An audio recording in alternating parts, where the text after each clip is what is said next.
Assalamu alaikum. I am Sadia Said. Today I am going to explain our lab tasks. Moving on to the lab task number 1 of lab 2. Store 30 in R16 in binary and display it on any port. After then add 25 in the value. Show the result on the port. Clear the R16. So simulation in Atmel Studio. Now we will move on to the Atmel Studio. First of all, we will build the code. So as you can see, build is succeeded. Moving on to the code. First command is for LDI R16 0FFF. We have stored 0FFF in R16. Then we have configured port B as output. Then we have stored R30 as it is given in our task.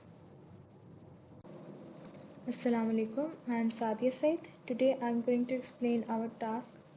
Moving on to the lab task number 1 of lab 2. Store 30 in R16 in binary and display it on any port. After then display 25. Add 25 in that value and show the result on any port. Clear the R16 and show simulation in Atmel Studio. सबसे पहले हमने R16 में 30 load करवाना है. फिर हमने इस 30 value के अंदर 25 ऐड करना है और आखिर में हमने R16 की वैल्यू को क्लियर करवा देना है. Moving on to the Atmel studio. As you can see our build is succeeded. सबसे पहले हमने R16 में 0xFFF लोड करवाया. उसके बाद हमने DDRP जो कि डायरेक्शन रजिस्टर है इसके अंदर R16 की वैल्यू को लोड करवा दिया है, जिसकी वजह से ये इसको तो फिर कॉन्फ़िगर कर दिया हमने पोर्ट P को as output by storing R16's value by storing 0xFF value in DDRP. आगे हमने जैसे हमारे कोड की रिक्वायरमेंट थी, हमने R16 में 30 लोड करवाया और उसे डिस्प्ले करवा दिया. उसके बाद हमने R17 रजिस्टर एक अलग से रजिस्टर लिया R17, उसके अंदर हमने 25 स्टोर करवा दिया, उसको भी डिस्प्ले करवा दिया. उसके बाद हमने R16 जो कि 30 वैल्यू थी हमारी R16 में, उसके अंदर हमने 25 ऐड कर दिया जो कि R17 का कंटेंट्स है. उसके बाद हमने पोर्ट बी कॉन्फ़िगर की हुई थी आउटपुट, तो हमने उसके ज़रिए R16 को डिस्प्ले करवा दिया. आखिर में हमने R16 को क्लियर किया और आखिर पे हमने दोबारा उसे डिस्प्ले करवा दिया. Now let's see the simulation.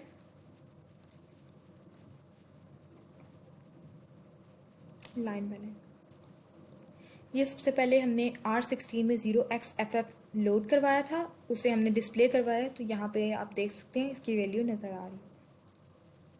उसके बाद हमने R16 पर 0x1E जो कि हेक्स की वैल्यू है 30 को जो हमने हेक्स में लिखा है वो ये आता है. ये हमारे पास डिस्प्ले पे भी आ गया. उसके बाद हमने लोड करवाई है 25 वैल्यू R17 में और उसको भी हमने डिस्प्ले करवा दिया है. उसके बाद हमने ऐड किया R16 और R17 के कंटेंट्स को और उसकी वैल्यू जो आती है वो हमारे पास आती है 0x37 हेक्स में. उसके बाद हमने पोर्ट R16 को क्लियर करवा दिया और उसको डिस्प्ले करवा दिया, जिसके आप देख सकते हैं कि R16 के वैल्यू 00 हो गई. ये थी हमारी lab task number 1.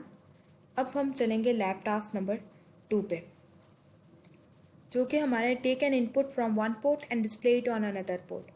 Simulate it on Atmel studio as well as Proteus. इसमें क्या करना है, हमने इनपुट लेनी है एक पोर्ट से और उसे डिस्प्ले करवाना है किसी और पोर्ट पे. ठीक है. और अस्सलाम वालेकुम. I am Sadia Saeed. Today I am going to explain our lab task. Moving on to the first task of lab 2. Store 30 in R16 in binary and display it on any port. After then, add 25 in that value. Show the result on any port. Clear the R16. So simulation in Atmel Studio. Moving on to the simulation in Atmel Studio. As you can see, our build is succeeded. अब हम code पे आ जाते हैं. सबसे पहले हमने R16 में value load करवाई है 0xFF। फिर हमने पोर्ट P को एज आउटपुट कॉन्फ़िगर करने के लिए उसके डायरेक्शन रजिस्टर DDRP पर R16 की वैल्यू भेज दी। फिर हमने R16 को के अंदर 30 लोड करवाया और उसकी वैल्यू को डिस्प्ले करवा दिया। फिर हमने R17 के अंदर वैल्यू 25 लोड करवाई है। 25 का हेक्स जो है वो 0x19 बनता है और उसकी वैल्यू को भी हमने डिस्प्ले करवा दिया। फिर हमने R16 और R17 के कंटेंट्स को ऐड करवाया जो कि हैं 25 और 30 और इसकी वैल्यू को हमने स्टोर करवा दिया है R16 में। और उसके बाद हमने R16 के जो भी कंटेंट्स हैं उन्हें डिस्प्ले करवाया है और CRL जो हमने कमांड डाली है इससे हमारे रजिस्टर 16 पर जो भी कंटेंट्स हैं वो क्लियर हो जाते हैं और आखिर पर हमने R16 के वैल्यू को डिस्प्ले करवा दिया। Now move on to the line by line discussion of the code. सबसे पहले हमने R16 के अंदर 0xFF वैल्यू लोड करवाई है। उसके बाद हमारी वो वैल्यू डिस्प्ले करवा रही है, जैसे कि आप देख सकते हैं कि 0xFF वैल्यू इस पर डिस्प्ले हो रही है। उसके बाद हमने R16 के अंदर ही 30 लोड करवा दिया और उसे हमने डिस्प्ले करवाया, तो आप देख सकते हैं यहाँ पर ये इसकी हेक्स वैल्यू डिस्प्ले हो रही है। उसके बाद हमने R17 के अंदर 25 वैल्यू लोड करवाई है और जो कि आप देख सकते हैं उसके बाद हमने इसको डिस्प्ले करवाया, तो ये डिस्प्ले 0x119 इसकी हेक्स वैल्यू डिस्प्ले कर रहा है। फिर हमने इन दोनों रजिस्टर्स के कंटेंट्स को ऐड किया जो कि ऐड करके 55 बनते हैं इन डेसिमल और हेक्स में 0x37 बनते हैं जो कि हमारे पास डिस्प्ले हो रहा है R16 पे। आखिर पे हमने R16 के कंटेंट्स को क्लियर करवा दिया है और इसको डिस्प्ले करवाया है, तो आप देख सकते हैं कि R16 के जो कंटेंट्स हैं वो क्लियर हो गए। ये थी हमारी लैब टास्क नंबर 1। अब हम लैब टास्क नंबर 2 पे मूव ऑन। अब हम टास्क 2 की प्रोटियस सिमुलेशन की तरफ जाते हैं। इस पर जैसे कि आप देख सकते हैं हमने फर्स्ट 3 बिट्स पर 1 दिया हुआ है, तो हमारी फर्स्ट 3 LEDs ऑन होनी चाहिए। सिमुलेशन रन करते हैं तो ये देखिए हमारी सिमुलेशन में फर्स्ट 3 जहाँ पर 1 दिया हुआ है वहाँ पर हमारी LEDs ऑन हो रही है। अब हम लैब 2 का टास्क नंबर 3 करते हैं। टास्क नंबर 3 है display charging sequence of LEDs on any port simulate on Atmel studio as well as Proteus. इसमें हमने ये करना है कि जो सारी LEDs हैं जैसे चार्जिंग होती जाती है तो पहले फर्स्ट LED ऑन होगी, सेकंड LED ऑन होगी, फिर थर्ड LED ऑन होगी। हम इसके कोड की तरफ चलते हैं। यह इसका कोड है जिसके अंदर हमने इसके पोर्ट B को एज आउटपुट कॉन्फ़िगर किया हुआ है। उसके बाद SPI की कमांड क्या करती है? SPI की कमांड किसी भी पोर्ट की एक बिट को 1 सेट कर देती है और इसी तरह CBI की कमांड उस पोर्ट की एक ख़ास बिट को 0 कर देती है, क्लियर कर देती है। तो अब हम दोबारा कोड की तरफ चलते हैं। इसके अंदर SPI पोर्ट B7 मतलब कि पोर्ट B की बिट नंबर 7 को ये सेट कर रही है, इसको 1 कर रही है। इसी तरह SPI पोर्ट B6 तो मतलब ये 6 बिट को 1 कर रही है। इसी तरह ये सारी बिट्स को पहले 1 करेगी और उसके बाद सारी बिट्स को क्लियर कर देगी और 0 कर देगी।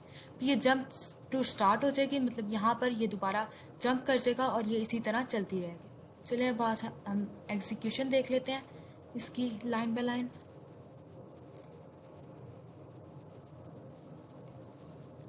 सबसे पहले हमने पोर्ट B को एज आउटपुट कॉन्फ़िगर किया है। उसके बाद हमने इसकी पोर्ट B की 7th बिट को सेट कर दिया है। ये देखिए ये सेट हो रही है साथ साथ। इस तरह पहले ये सारी बिट्स सेट हो जाएंगी। यहाँ हमारी सारी बिट्स सेट हो गई हैं। अब हम इन सारी बिट्स को एक एक कर क्लियर करते जाएंगे।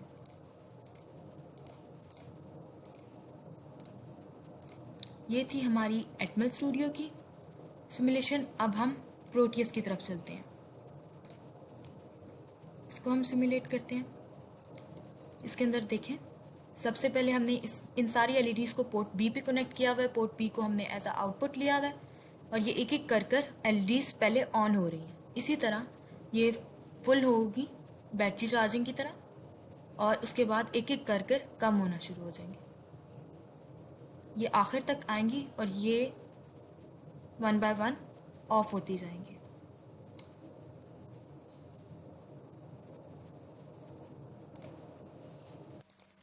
अब हम लैब 2 के टास्क नंबर 4 की तरफ चलते हैं। हमारा टास्क नंबर 4 है, take two values from different ports, compare them, if the values are same then display this on the third port and if not equal then show this on the third port। इसमें हमने क्या करना है, दो ports ले लेनी है input के तौर पर और उन पर हमने दो वैल्यूज़ लेनी है। अगर वो वैल्यूज़ इक्वल हैं तो एक थर्ड पोर्ट लेनी है आउटपुट के तौर पर और उसमें हमने वैल्यू ये वाली वैल्यू डिस्प्ले करवा देनी है। और अगर वो इक्वल नहीं है दोनों वैल्यूज़ तो हमने ये वाली वैल्यू डिस्प्ले करवानी है। हम कोड की तरफ चलते हैं। ये हमारा कोड है।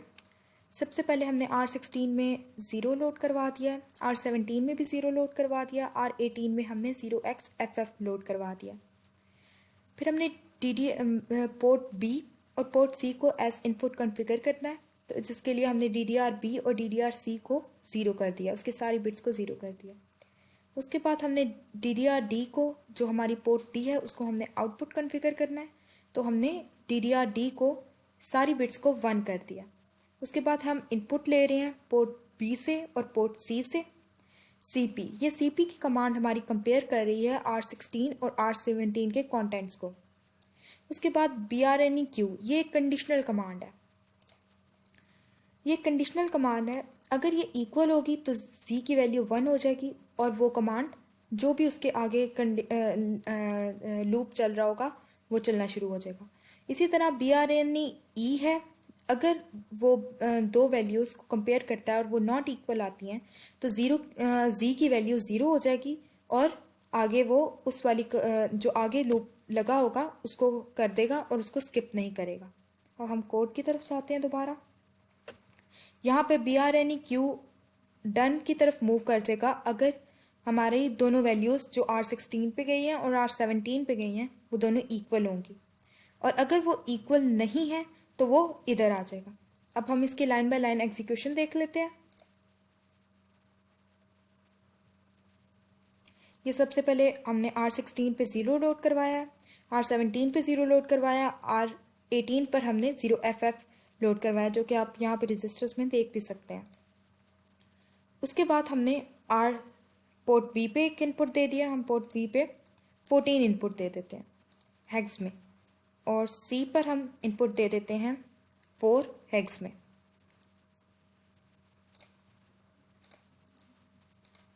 आगे हम पोर्ट D को एज आउटपुट कॉन्फ़िगर कर रहे हैं। इसके बाद हम CP की कमांड जो हमारी है वो कंपेयर कर रही है दोनों हमारी R16 और R17 के कंटेंट्स को।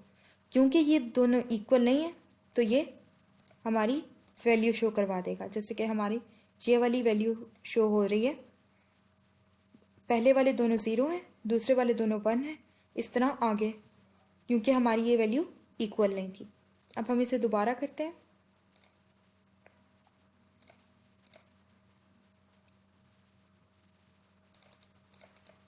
अब हम अगर पोर्ट B पर 14 वैल्यू देते हैं और पोर्ट C पर भी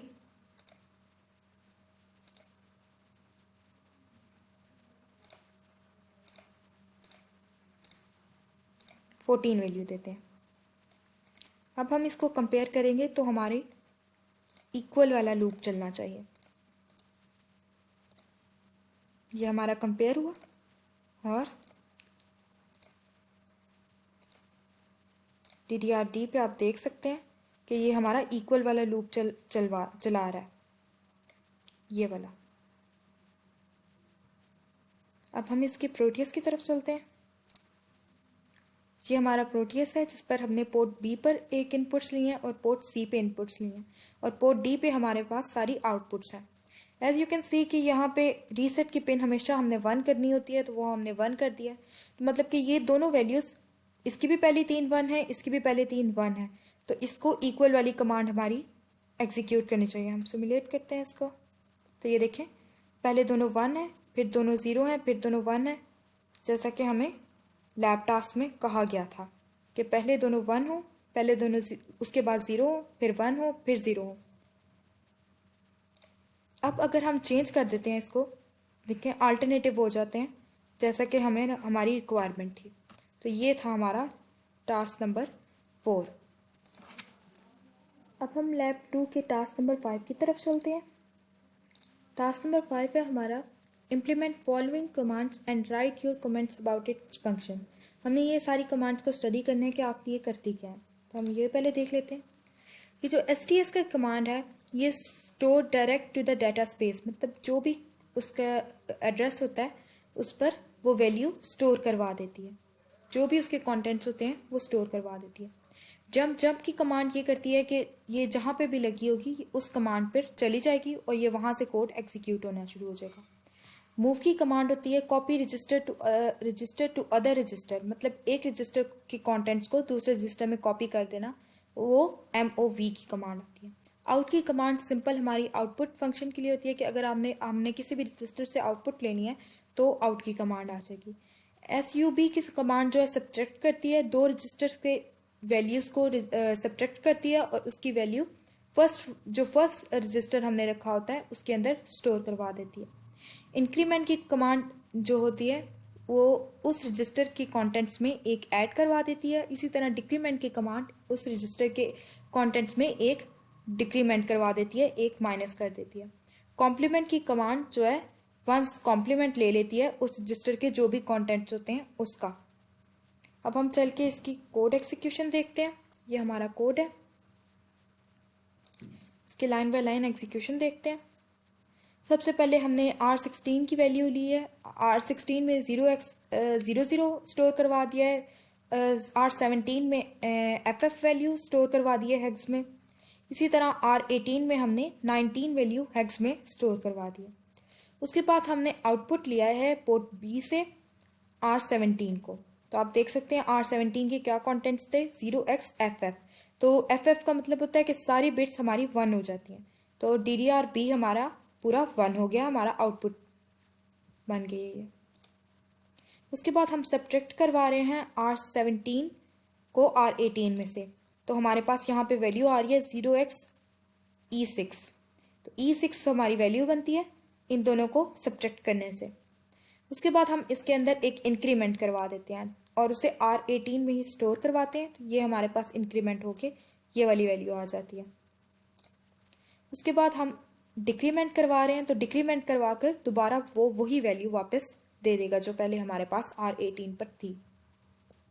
उसके बाद हम ये दोनों कंटेंट्स को कॉपी कर रहे हैं, मतलब R18 पर अभी हमारी वैल्यू थी 0x19, वही उसने R16 पर कॉपी कर दी है 0x19। उसके बाद हम 0x60 पर जो भी कंटेंट्स होंगे उसे हम R18 में स्टोर करवा रहे हैं। इसके बाद हमने कॉम्प्लीमेंट ले लिया है, जो भी उसके कंटेंट्स थे उनका ये कॉम्प्लीमेंट लेकर हमारा वैल्यू ये आती है 0xE6। E6 हमारी वैल्यू हेक्स में आती है। उसके बाद जंप हेयर है, तो यहाँ पर लूप जो है लगा रहेगा और वो यहीं पे रहेगा सारा टाइम, वो यहीं पर ये फॉर एवर लूप ये इसी कमांड पर रहेगा। तो ये थी हमारी लैब नंबर 5। यहाँ पर हमारे लैब 2 के टास्क सारे ख़त्म हो जाते हैं। अब हम लैब 3 शुरू करते हैं। लैब 3 के टास्क नंबर 1 की तरफ चलते हैं। लैब 3 का टास्क नंबर 1 है write a code that takes input from port B and checks whether the number is even or odd. If number is even then blink alternative LEDs of port C with a delay. If the number is even, then blink LED at port C one after another from least significant to most significant. इसमें हमने क्या करना है, अगर हमारे पास number even होगा तो हमने सिंपली LEDs टॉगल करवा देनी है, और अगर हमारे पास ऑड होगा तो हमने least significant to most significant LEDs को ब्लिंक करवाना है। अब हम अपने कोड की तरफ चलते हैं। ये हमारा कोड है जिसके अंदर सबसे पहले हमने एक वाइल लूप लगाया हुआ है। उसके बाद हमने DDR-B जो हमारी पोर्ट B है उसको हमने इनपुट डिक्लेयर किया है, पोर्ट C को हमने आउटपुट डिक्लेयर किया है। उसके बाद हमने एक वेरिएबल डिक्लेयर किया है और उस वेरिएबल पर हमने पोर्ट B से जो इनपुट आ रही है वो हमने इस पर स्टोर करवा दिया। उसके बाद ये जो कंडीशन है ये हमारी इवन का चेक है कि अगर हम ये जो भी इनपुट आ रही है इसको हम डिवाइडेड बाय 2 करें और आंसर 0 आए तो वो सिंपली टॉगल करवा दे। टॉगलिंग के लिए 0xF55 जो वैल्यू है हेक्स में होती है, ये सिंपल 010101 बनती है बाइनरी में। और ये हमारा डिले फंक्शन है जो कि 1 सेकेंड का डिले है। अगर वो इवन नहीं होगा तो वो एल्स वाले फंक्शन में आ जाएगा, और एल्स वाले फंक्शन में वो least significant to most significant bit तक सारी एलईडीज को ऑन करवाएगा विद 1 सेकेंड के डिले के साथ। आगे आखिर पे हम इस पोर्ट सी को 0 कर देंगे, उसकी बिट्स को क्लियर कर देंगे। अब हम सिमुलेशन की तरफ जाते हैं। ये हमारा सर्किट है जिस पर हमने, जैसे कि हमें यहाँ पे गिवन था कि हमने पोर्ट बी पे हमने इनपुट ली है और पोर्ट सी पर हमने आउटपुट लिए, उस पर सारी ये एलईडीज अटैच है। हम इसको सिमुलेट करते हैं। इसमें ये पहले वैल्यू 2 बनती है, 10 वैल्यू बाइनरी में 2 बनती है, तो हमारे पास कोई भी एलईडी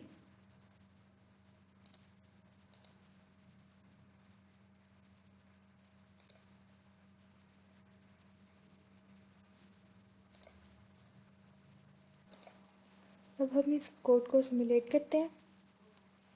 ये हमारे पास 10 वैल्यू है, मतलब 2 वैल्यू है, तो हमारे पास अल्टरनेटिव एलईडीज ऑन हो रही हैं। अब इसी को अगर हम कर देते हैं तो ये हमारे पास 3 हो जाता है। तो 3 पर ये लीस्ट सिग्निफिकेंट से मोस्ट सिग्निफिकेंट बिट तक सारी एलईडीज को ऑन करवाएगा, और उसके बाद आखिर पर ये जो है एलईडीज सारी ऑफ हो जाएंगी। ये वाला हमारा कोड चल गया। अब हम अगले टास्क की तरफ चलते हैं। अब हमारा लैब 3 का टास्क नंबर 2 है। इसके कोड की तरफ चलते हैं। सबसे पहले हमारा टास्क ये है कि write a code to monitor bit 5 of port सी।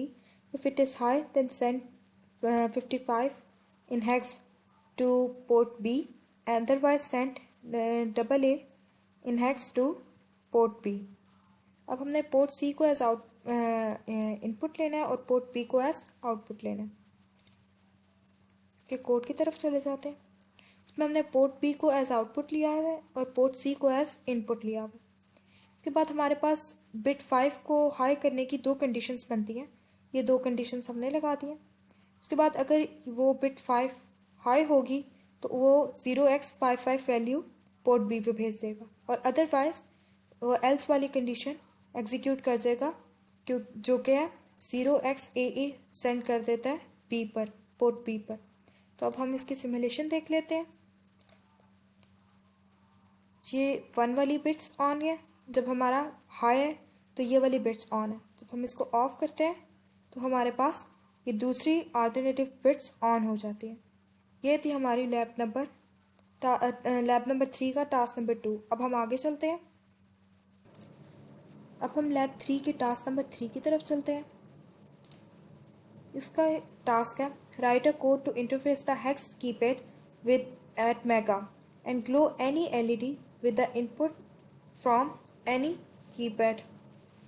तो हमने इसके अंदर क्या करना है, हमने एलईडी पर वैल्यूज भेजनी है 0 से 99 तक। हमारा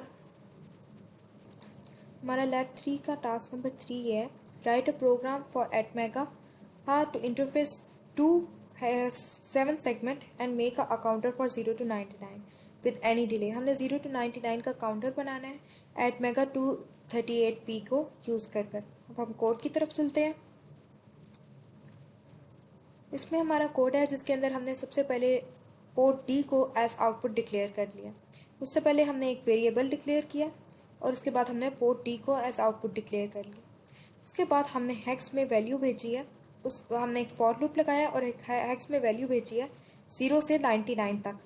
वो जैसे जैसे ये लूप चलता जाएगा वैसे वैसे ये वैल्यू पोर्ट डी पर आउटपुट होती जाएगी with delay of 150 milliseconds. 150 milliseconds का ये डिले है। हम इसको सिमुलेट करते हैं।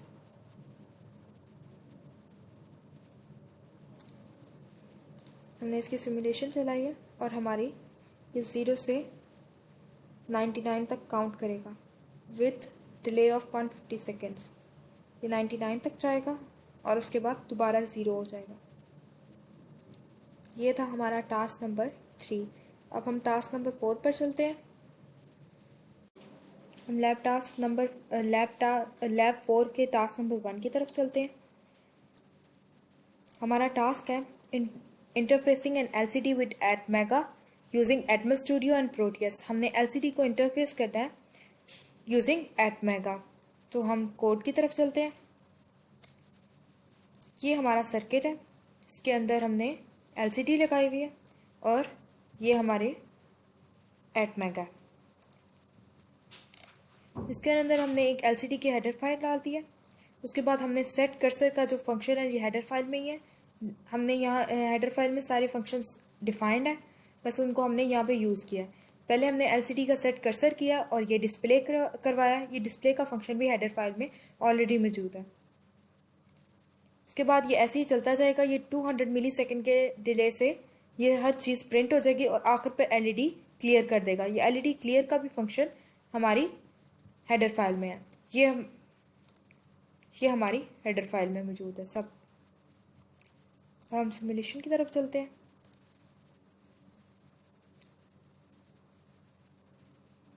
ये हमारा सिमुलेट हो गया और ये मैसेजेस डिस्प्ले करेगा 200 मिली सेकेंड से। ये हमारी थी lab task number 1 of lab 4। और अब हम अगले टास्क की तरफ चलते हैं। अब हम लैब नंबर 4 के टास्क 2 पर चलते हैं। ये हमारे पास टास्क है कि हेक्स कीपैड को हमने 7 सेगमेंट डिस्प्ले के साथ इंटरफेस करना है। हम इसके कोड पे चलते हैं। ये हमारे पास इसका कोड है। सबसे पहले हमने 4x4 की एक मैट्रिक्स डिफाइन कर लिया। उसके बाद हमने वॉइड सर्च का एक फंक्शन, ये वॉइड सर्च का फंक्शन हमने यहाँ पे डिक्लेयर कर दिया और इसको हमने नीचे जाकर डिफ़ाइन किया। डिफ़ाइन हमने ये किया कि इस फंक्शन में जब रो सेलेक्ट हो जाती है तो वो कॉलम्स में सर्च करता है कि किस कॉलम का नंबर है। यहाँ पे सबसे पहले हमने पोर्ट डी को एज आउटपुट डिक्लेयर किया है। पोर्ट डी को एज इनपुट डिक्लेयर किया है। पोर्ट बी को एज आउटपुट डिक्लेयर किया है और उसके बाद हमने एक चेक लगाया। यहाँ पर हमने एक चेक लगाया। उसके बाद हमारे पास एक हेक्स में वैल्यू आती है। जब भी हम कोई बटन दबाते हैं तो हमारे पास एक हेक्स में वैल्यू आ जाती है। अगर वो इक्वल होती है तो वो R1 को वो इसके अंदर एंटर हो जाती है लूप। अगर वो इसके इक्वल नहीं होती, कंपेयर करती है उस वैल्यू को, तो वो इस लूप के अंदर एंटर हो जाती है। और जब एंटर हो जाती है तो वो सर्च वाले फंक्शन में जाती है। सर्च वाले फंक्शन में जाकर वो जो भी उसकी वैल्यू हो उसको जाकर हाई कर देती है पोर्ट बी जो हमारा आउटपुट डिक्लेयर किया हुआ है उस पर, और हमारी वो वैल्यू हाई हो जाती है और हमारा वो डिस्प्ले हो जाता है 7 सेगमेंट पे। अब हम इसके सिमुलेशन पे चलते हैं। ये हमारे पास सिमुलेशन है, इसको रन करते हैं। ये हम सबसे पहले ये देते हैं तो ये हमारे पास 0 वैल्यू है। ये हमारे पास 1 हो जाती है। उसके बाद इसी तरह 2, 3, 5, 6 इस तरह ये सारी वैल्यूज़ को डिस्प्ले करवा देता है। ये था हमारा last task of lab number 4।